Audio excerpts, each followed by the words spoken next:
प्रिय छात्रगण नमस्कार। आज मैं आप लोगों को एक ऐसे कंफ्यूजन के बारे में बता रहा हूं जिसके कारण बच्चों को परीक्षा में हर साल बहुत ज्यादा नुकसान उठाना पड़ता है। आज मैं आपको आईसीएसई हिंदी की किताबों के बारे में बताऊंगा कि हमें बोर्ड के अंदर कौन कौन सी किताबों को चुन करके उनके प्रश्नों के उत्तर को लिखना होता है, क्योंकि बहुत से छात्र पूरे साल स्कूल में पढ़ने के बाद भी बोर्ड की परीक्षा में बहुत ज्यादा गड़बड़ कर देते हैं। उन्हें समझ में नहीं आता कि 4 किताबें कहां से आ गई, जबकि हमने स्कूल में 2 ही किताबें पढ़ी हैं। तो आज मैं उस कंफ्यूजन को आपके सामने रख करके उसको दूर करने का प्रयास करूंगा। देखिए किस तरह से है वो। सबसे पहले याद रखिए कि हमारे पास कुल मिलाकर के 4 किताबें हैं। एक किताब ऐसी है जिसका नाम है साहित्य सागर। साहित्य सागर एक किताब देखने के लिए है, मगर वास्तव में वो 2 किताबें हैं। साहित्य सागर में 10 कहानियां हैं।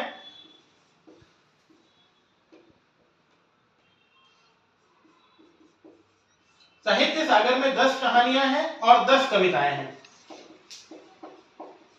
10 कहानियां और 10 कविताओं को लेकर के ये किताब टोटल कुल मिलाकर के ये 20 दिखता है हमें। तो कहानियां जो हैं वो केवल एक भाग है, यानी कि कहानियों के लिए जो किताब के अंदर अंश दिया हुआ है वो एक किताब है। पहली किताब हो गई। दूसरी किताब उसी किताब के अंदर कविताओं की है, तो ये दूसरी किताब हो गई। यानी कहानियों वाला भाग है वो एक, और जो कविताओं वाला भाग है वो दूसरा। 2 हिस्सों में ये एक किताब बटी है। ये 2 हिस्सों में बटे होने के कारण 2 किताबें हैं। अब तीसरी किताब है एकांकी सुमन। एकांकी के अंदर हमारे पास 6 एकांकियां हैं और ये 6 की 6 बोर्ड के अंदर पूछी जा सकती हैं। और चौथी किताब जो है वो है नया रास्ता लघु उपन्यास का। जब आपके सामने बोर्ड में पेपर आएगा, तो हिंदी का जब पेपर आएगा तो उसमें चारों किताबों के प्रश्न आपको दिए रहेंगे। आपको कहानियों में से 1, 2, 3 और साहित्य सागर कविताओं में से 1, 2, 3, एकांकी में से 1, 2, 3 और नया रास्ता में से 1, 2, 3। इस तरह से 3-3 प्रश्न आपको चारों किताबों में से दिए रहेंगे। अब आपको क्या करना है कि आपके स्कूल में, आपके विद्यालय में जिन किताबों को पढ़ाया गया है, याद रखिए कि हो सकता है कि आपके स्कूल के अंदर कहानी और एकांकी पढ़ाई गई हो, तो ये 2 किताबों को हम कंसीडर करेंगे।